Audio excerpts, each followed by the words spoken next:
Une théorie peu crédible aux yeux des juges. Jeudi 1er décembre, Le Parisien a partagé d'amples détails sur l'affaire Jubillar. Notamment sur un élément important dans cette enquête, la paire de lunettes retrouvée cassée lors de la première visite des gendarmes au domicile de Cédric et Delphine Jubillar. En effet, lors de son dernier interrogatoire, l'ancien ouvrier a dû s'expliquer sur les causes qui auraient pu briser cette fameuse paire de lunettes.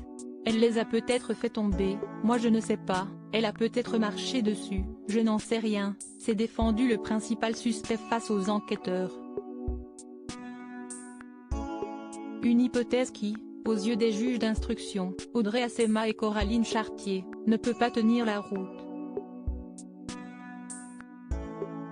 En cause, elles ont précisé qu'une expertise a permis d'exclure le fait qu'une simple chute en soit la cause. Cette étude précise, au contraire, l'existence d'efforts dynamiques appliqués de l'extérieur vers l'intérieur.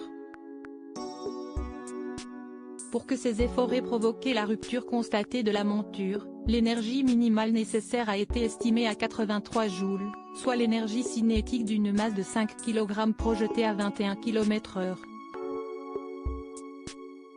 Des résultats qui mettent à mal l'hypothèse d'un simple accident domestique.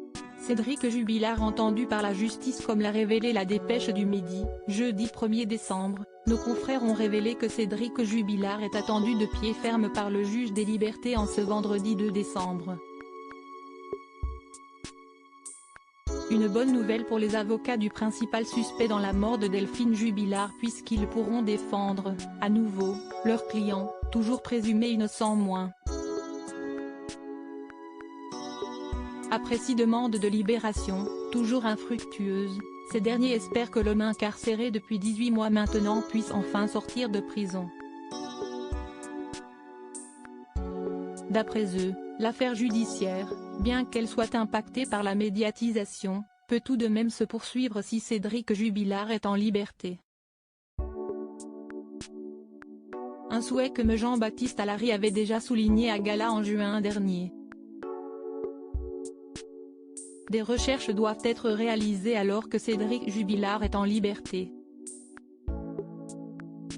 C'est ça que j'attends.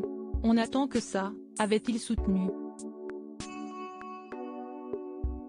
Avant de poursuivre, ensuite, la vérité éclatera mais aujourd'hui, il faut que l'on respecte la présomption d'innocence et qu'on respecte le fait que dans ce pays le principe est la liberté, et que la détention c'est l'exception. C'est tout. Crédit photo, capture d'écran Facebook.